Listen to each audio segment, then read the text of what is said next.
السلام على رسول الله وعلى قال الله تعالى: هل أتاك حديث الضيف إبراهيم المكرمين إذ دخلوا عليه فقالوا سلاما قال سلام قوم منكرون فراغ إلى أهله فجاء بإجل سمين فقربه إليهم قال ألا تأكلون وقال تعالى: وجاءه قومه يهرؤون إليه ومن قبل كانوا يعملون السيئات قال يا قوم هؤلاء بناتي هن أطهر لكم فاتقوا الله ولا تخزوني في ضيفي أليس منكم رجل رشيد. بسم الله الرحمن الرحيم، والصلاة والسلام على نبينا محمد وعلى آله وأصحابه وسلم تسليما كثيرا. سبحانك لا علم لنا إلا ما علمتنا إنك أنت العليم الحكيم. أستغفر الله الذي لا إله إلا هو الحي القيوم وأتوب إليه. اللهم انفعنا بما علمتنا وعلمنا ما ينفعنا وزدنا علما. اللهم زدنا علما. بيتنا سوء هجرية باكلاني كمناني أني بيناني أني سبا شهر ربيع الأول من هجرة سان كالو سبنا بسويني وتاني كونتوناي ميلادي نصاروك جاتي بافلاني مغاني كله sankalo tanna be sunyo mugani durunay ambe bako jikoroni golfula masjidi salamu kono darasube imamuna nawawi rahimahullah wa ka kitabu kono riyadu salihin bunda minna ko babun ikramu da'if konni nye bonda abena kuma dunam bonyalide ka dunan yede mogo mi na be tamala anana jigi eka puru ka kumbe ka bismillah ni dumunu ye ani mejiu ani abe hatagiya mununa minye dunan bismillah ani dunan bonyali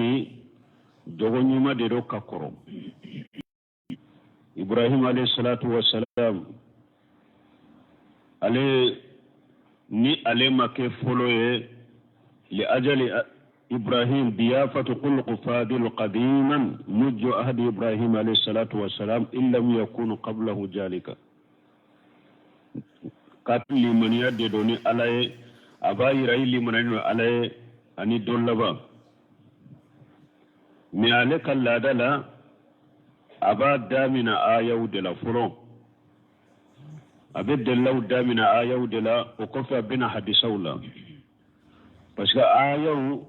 woni alaka kuma de ala de ka kuma alaka kuma de be kuma benye o kofa ciden ka kuma ako qala allah taala ko alakum masamin korta lendo hal ataka hadisu da'if ibrahima al mukramina ko yala ibrahima kadunan ukubariya mana emawa Ibrahima kaduna munu ni Ibrahima yu bonya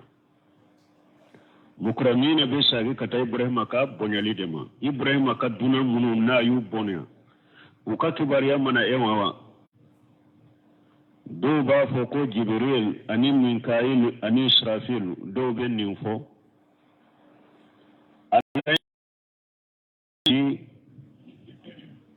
ukata luta kamugo ukatu halaki mesanu kataye ukabo Ibrahima ka uka nisonja kwa bena denchoro unude nane Ibrahima ma neunana hadamadin saura dela kamalen cheni uye foli bila Ibrahima ka Ibrahima yu bonya doni kiba uko unuka foli min fule ninye qalu salama Allah nyini ye munye nusallimu salama ko ambi fo folila ibrahima ko salamu alata kira arafuwe wa inna qawlu salamu yani alaykum assalam wa saniyata abu من الأول لأن المشروع لمن هي بتهية أن يحيي بأحسن منها أو بمثلها إبراهيم كفولي ساقي تغو وكوسا مالكو يفولي تغو منك عرب كان دونوني لغة دونو بلو وإبراهيم كفولي نانا كتموتاك منا ألا دكو كوني مغو ياو فوني فولي أو كافوني فني من ويجاهيتم بتهية فهيو بحسن منها أو ردوها نمغياو فوني فوليه أو كاتجي جابني فوليه وإنما كانت الثانية أبلغ من الأول من إبراهيم كافولي وكو أودي سيلين ودام كتم ملكا وتاكا لأن الأول جملة فعلية عربو كان ملكة اسمية ولفلان إبراهيم تا وبافهم جملة اسمية تفيد الثبوت والاستمرار معنى يكون فولي أو كقدي بدا منو فنا تابا إراي أني فولي كلنا أني فولي كلنا إبراهيم تا سلامو مانا وعليكم السلام مانا فولي باوكا برفين ساقي مين كوسا وطاي إبراهيم كواوية مغوية نتا ودودة فاراغ إلى أهله تمام إبراهيم تليرا كتا كدنبايا مكا سوكونو تليا لكا دوغو آيا دوغو كتليا كتا كدنبايا كونو كتا كسوكونو فجاء بإجل سمين أنانني تران دويه ترامي نا misila min ye turan fitinin ye ama kogo o de sogo damulen do o de sogo ka nogo akadi asagira fana atilo aya wurela hanis ani turai ana nyana maya manede tura fitini atilolendo aya kan tigode asogo ka jani minye fara kalamanka kananaye arabu sogo jani togo tumbu bolo faran feselendo farami na feselendo ube tasuma mene faraka fo tasuma donc umay tasuma kamini tasuma bo farayinka ka sogo daka ka to ka sogo yelema fo abemo haniji yede masini ibrahim aytura fitini atilele aya sogo jani nin togola ana na duna mbeta dumuni nyinawuye mbeta ka dumuni ko nyana bo ayi amofo adogora de katateliyala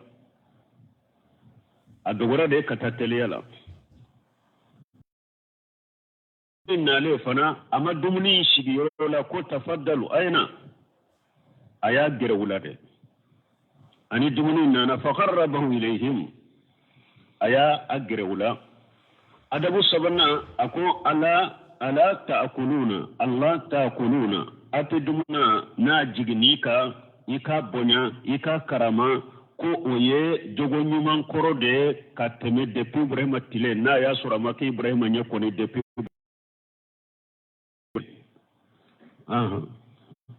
ومن قبل ودتي وجاءه قومه يحررون إليه من دون نون نالته إبراهيم كلهم فرنا دون لا يما كوتة مسوبلو ونتم بجة تشيود النفع تما من دون نانا ملكا نون نانا كمالين تشيني كمالين يمون mutu kamugo ye doro wo fo nyogonye ko kamale nyuno jigina lutu ka sokono bi akamugo nana ubeteli yakana o min qabulu min duna nunun nalinye kanu yamaluna sayiat ayas parce que jamana anyuma a president jamana dembe ya dende la nyini yoda te ko min lutu ya ire ka demuso yurula akambe ukam muso munun dara ukama haulai banati akon ninyin kadde muso de jamana muso munun ba kono ninyin kadde muso de hunna atharu lakum ulu de seniya neno aw makateme chewu je nyonyaka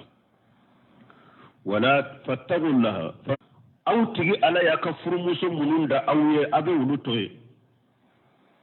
donc ni yaayira na ko haulai banati akorte ko lutu ko uku jamana dewnde ma muso munun dara wuye uka furu muso akambe ulude ma akwa kanin maloya nka duna wunyana bal antum qawmu aduna akum mugawu fulede mugode awye ya dantude kana shi ka dunan ma bal dunan kanka bonya de ko min luta yake tugo mi sisa aha atharu lakum haja min babu tafdil laysa fi janib al mufaddal alayhi min shay'in na ko ni nyenka dem musowiye atekumi lutu ye fasamantiya do muso furuli ani che je nyonya ni nyogonche na ko atharu lakum wata yira kafo che je nye an ka furu muso amma ko te ulula yire bodo ko amma ko te musola amma ko tan ka furu muso la an ba ke kan min yini قال لوتكو لو أن لي بكم قوة أو آوي إلى أركن الشديد أكون نفنتم بنلبي نمبسك أو بوسي كونيني كابون نينك دولونك مبوكي وبنا ياسرو ملكا وني فلوتوي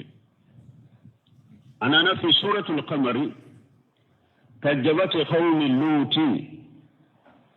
كجبت لوتو كم بغبغل من نانو يا قالون تغيا إنا أرسلنا عليهم حاسبا إلا آل لوط نجيناه بالشهر ni ala min yepele asanjila ma ni ode chuma ku halaki fo lutu yere kamugo o yoruni kelembe ka befinya ala yulla jabani ninye ala ko uma tuma min ninkerula akwa yene ala kan la jaba aya nene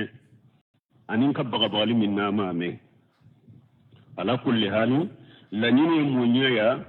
ولا تغجوني في ضيفي يدل على أن الضيوف كانوا مكرمين عند اللوط لانيني رني لوط كو أكني مالو ينكدونونا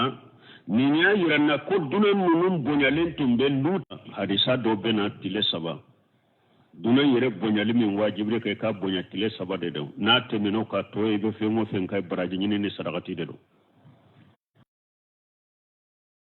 وتلي سبا يفنا kanata iyere bila mifenna min setiye isebe minna iba bonyani ode dunan nunu fanate qadara kelena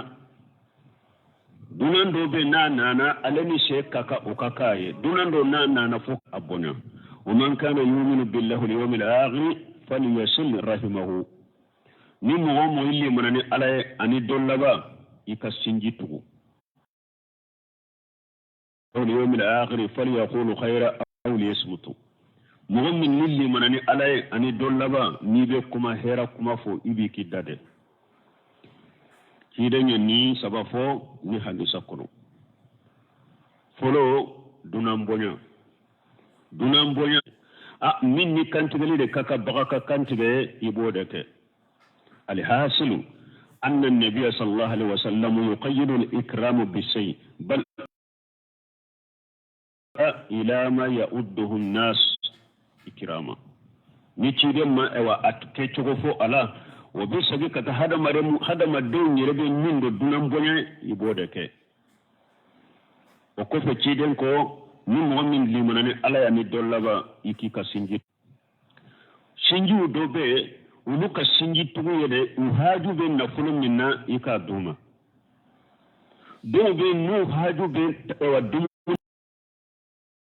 دوبه نو هاجو بين وفيربو بينك فيربو توكا دوما المهم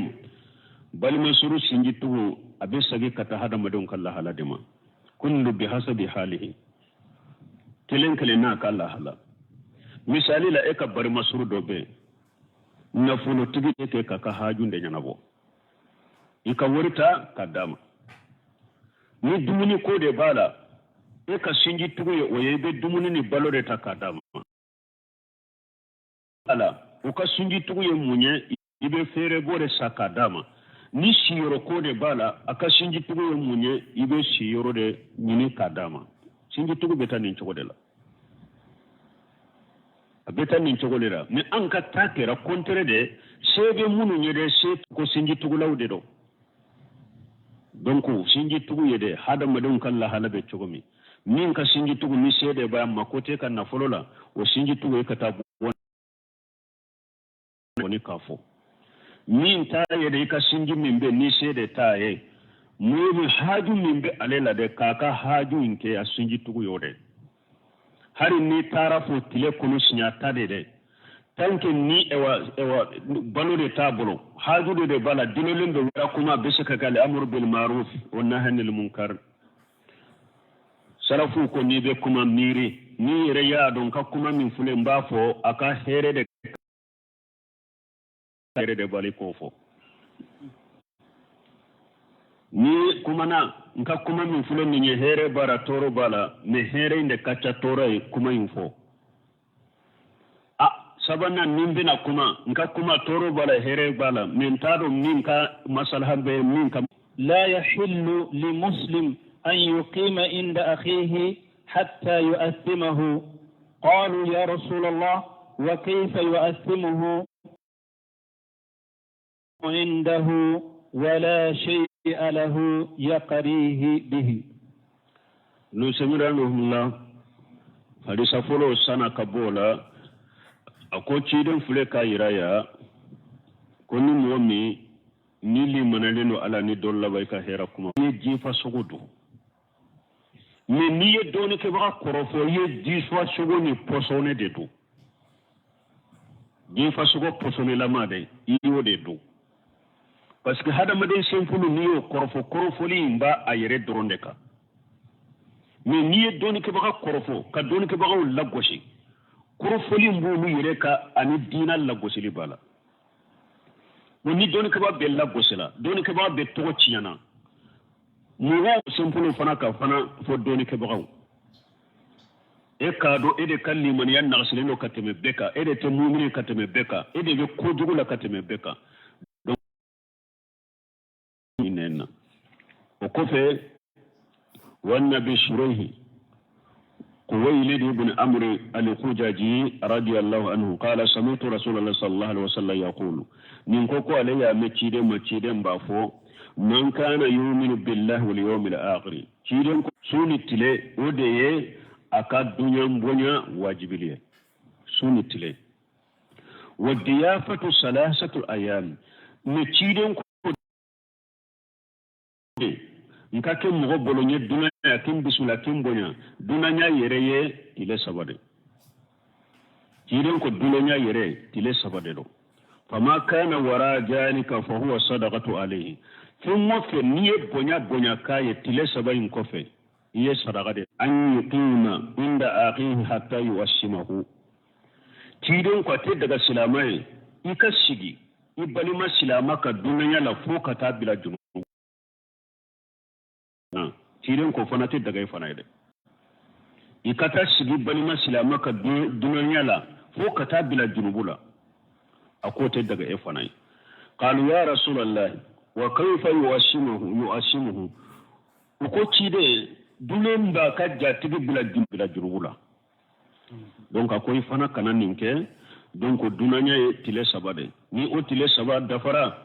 fana ka fere ke ika balima silama ika ni hari ayi bonya ka fen kiye she yere tay tuguni Allah bayna bila junubu tawla juru tawla Allah bayna ta bila galon tigala nindimma sinimba dima nindimma do kunkele mba dima atena ninde ka bila junubula edunan fani ki yere kolosoma wa qala ta'ala fabashsharnahu bighulamin halim wa qala ta'ala ولقد جاءت رسل وقال تعالى وامرأته قائمة فضحكت فبشرناها بإسحاق ومن وراء إسحاق يعقوب. وقال تعالى فنادته الملائكة وهو قائم. يكبر يا نيوما مي مغدوية علي يرما مي فلو فلو كاكي كاكبر يا نيوما ينفواي كان نسونجا أني karasa ini nin kaka ko nin kere nin jara nyo kosobe ini nin kaka tare biye nonu nye silamiya adabude me an katilela nin de kera akisuye illa marhim rabbi ikakkanum baga kelen debe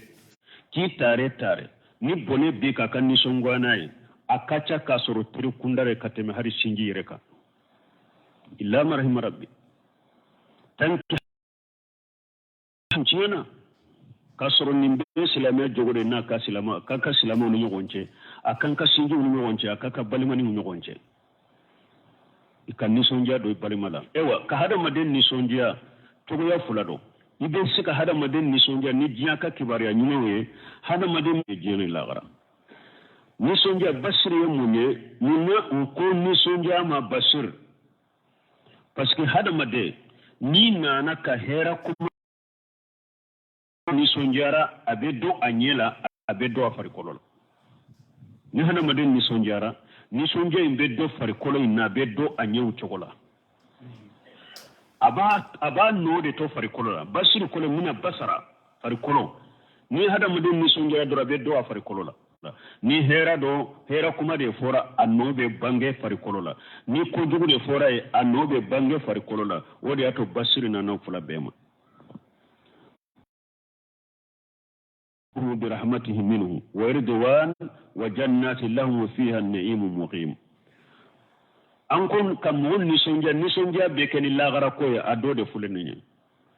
يبشرهم ربهم برحمة منه ألاك جنينو وتبي ألابو نسونجا نيما يفناي جيا هيرا نسونجا ملكاونا إبراهيم ما أياسر أكام مسو الجولندو مسو جولند إبراهيم فبصرناها ملكاو كوني نسونجيا بإشهاغا كو أبنا ديسرو أتغد إشهاغا ومن وراء إشهاغا يغوبا إشهاغا فنبنا يغوبا سرو كما من نيا مراببو ألافي ألا بفكون فيكون إسابك الدنيا ابن أدمي سرو أتغد المسيح إيسا malikaw fule ka maryama nisonjali min fule ninye min fana jiya herade uya nisonja nay donc anyo de fond donc nisonja bena nin chogo ya fula de la imal jiya herado ka hada maden nisonja nay umma la gara herado ka hada maden nisonja ka konya de biskun kono e yere sogora ki yere yen nin chogo la ni nye busura doye ni nisonja doye ni ala ya yere la kata irema واتقى وصدق بالحسنى فسنيسر لليسرى